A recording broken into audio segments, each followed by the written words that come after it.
मतलब मेरी इंग्लिश में जो मिस्टेक हुई थी वो ये नहीं थी, पर मेरे मिस्टेक लाइक कहाँ हुआ था कि लाइक चार सिनोनिम थे, इन चार एंटोनिम थे। मैंने सिनोनिम करने लगा, फिफ्थ क्वेश्चन जो एंटोनिम का आया मैंने उसमें सिनोनिम लगा दिया, देन आई मूव फॉरवर्ड कि मैं एंटोनिम करने लग गया। तो वहां मिस्टेक हो गई, एक क्वेश्चन वहां मिस्टेक गलत हो गया। और अगर हम्म। मैंने ये स्टेप अपनाया होता कि मैं क्वेश्चन दोबारा पढ़ रहा हूँ सारे, एक बार पेपर करने के बाद अगर मैं क्वेश्चन दोबारा पढ़ने जाता, मैंने टाइम मैनेजमेंट किया होता इतने अच्छे से कि क्वेश्चन दोबारा पढ़ पाऊँ सारे, तो शायद वो मेरे से दिख जाता मेरे को कि सिनोनिम करना है, वहां इंटरव्यू करना है, और फिर मैं गलती ना करता। बट इशू क्या हुआ, मेरे को टाइम मैनेज करना नहीं आया। मैंने मॉक्स नहीं लगाए थे, मैंने प्रैक्टिस नहीं की थी वही। अच्छे से, और उस टाइम हमारे पास मॉक्स अच्छे थे भी नहीं कि हम मॉक्स लगा सके।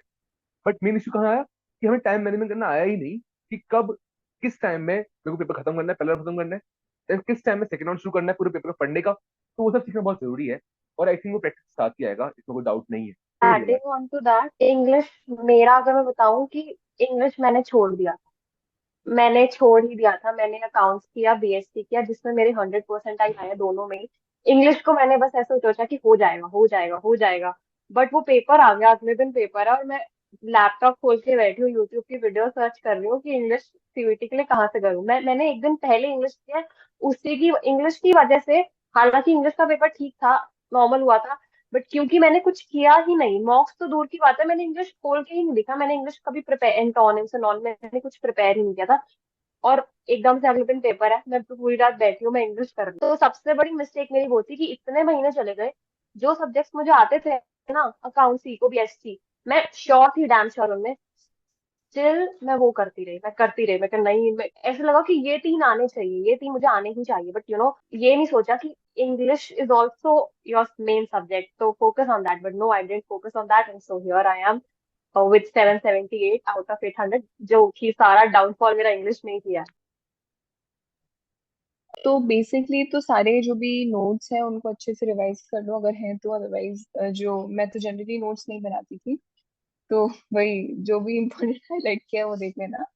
और मॉक्स लगाओ ज्यादा से ज्यादा, और टाइम मैनेजमेंट पे फोकस करो कि उसी टाइम पीरियड में बैठ के एग्जाम दो जब तुम्हारा एक्चुअल एग्जाम होने वाला है। अगर एक साथ दो एग्जाम हो रहे हैं तो एक साथ दो की प्रैक्टिस करो, Situation कूल होगी। एंड काम रहना है तो हो जाएगा। तो अगर मैं कोई ऐसा बच्चा हूँ जिसके बुक में बहुत अच्छे, अभी मैंने नहीं पढ़ा हुआ बुक में, तो इस टाइम बुक पढूं या फिर सीरियस क्वेश्चन लगा दूं, एक अगर मैं लेट भी हो गया हूँ बुक पढ़ने को, तो बुक पढूं कि ना पढूं, एक सीधे क्वेश्चन लगा लूं, मॉक लगा लूं। जो हमारा टाइम था उसमें क्वेश्चंस बहुत ज्यादा हेल्पफुल नहीं थे, तो वो एक्सपीरियंस तो काउंट इन नहीं कर सकती मैं, बट अगर कुछ भी नहीं किया है तो एक ग्लैंस अगर जाओ तो ले लो, नहीं तो यूट्यूब पर उस चैप्टर की जो भी समरी आती है, या फिर अगर तुम गूगल पे भी डालोगे तो उस चैप्टर की की नोट्स आ जाएंगे, वो पढ़ सकते हो इफ यू वांट, अगर बहुत अर्जेंट है तो। अदरवाइज क्वेश्चंस लगा लो तो आई थिंक हो जाएगा। चैप्टर रीडिंग मुझे लगता है मस्ट है, क्योंकि उसका बीएससी में आई फील कि अगर तुम नॉर्मली क्वेश्चंस लगा रहे हो, एंड वही सेम चीज कि बाई चांस वो टॉपिक छूट गया जो पेपर में आना है, जो क्वेश्चन तुमने किया, तो वो सब ब्लंडर हो जाएगा एग्जाम में। तो हार्डली आधा घंटा लगेगा एक चैप्टर को रीड करने में थॉरली। तो एक बार रीड आंखों के सामने से निकल जाएगा, तो you will be good to go. तो एक बार रीड करके पूरा चैप्टर, एंड देन उसके एमसीक्यूज लगा लो उस पूरे चैप्टर के, फिर से सारे सारे चैप्टर ऐसे रीड कर लो और उसके एमसीक्यूज लगा लो, तो अच्छे से हो जाएगा। क्योंकि अगर अगर कुछ भी नहीं किया है तो, अगर किसी की पूरी तैयारी है और फिर एंड मोमेंट पे आके हो रहा है कि मैं अब क्या करूँ क्या पढ़ूँ, तो वही मॉक्स की प्रैक्टिस करो, टेंशन मत लो। अगर पूरा साल पढ़ा है और अब भी पढ़ा है तो हो जाएगा आराम से, क्योंकि मैं भी सेम पोजीशन में थी, मुझे लगता था कि नहीं मेरा नहीं हो। बेसिकली क्या होता है ना, पेपर के टाइम पे तुम्हारी प्रेजेंस ऑफ माइंड मैटर करती है। अगर तुमने पूरा एग्जैक्टली। साल पढ़ा है एंड तुम्हारी प्रेजेंस ऑफ माइंड नहीं है पेपर के टाइम पे, तो सब सब ब्लंडर हो जाएगा। तो अच्छे से काम होके जाना। And also a very good piece of advice I would like to give, paper से एक दिन पहले प्लीज सो जाना, आराम जल्दी सो जाना।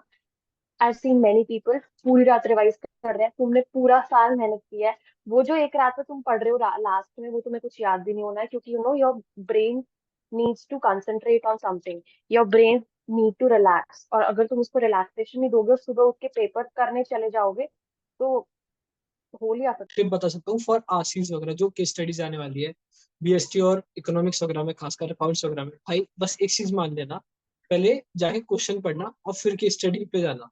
लाइक मैं सारी केस स्टडी से गो थ्रू कर रहा हूँ भाई, केस स्टडी इतनी लंबी है और आंसर क्वेश्चन के से हम डायरेक्टली कर सकते हैं, केस स्टडी से आंसर रिलेटेड भी नहीं होता कई बार। तो तुम अपना अगर केस स्टडी पूरा पढ़ने में टाइम वेस्ट कर रहे हो, तुम्हारा टाइम ले जाएगा, बाकी कुछ हेल्प नहीं करेगा। तुमने एक बार अगर क्वेश्चन पढ़ लिया ना, तुम्हें पता है किस पॉइंट को पिक करना है, आंसर करना है, it will be very easier.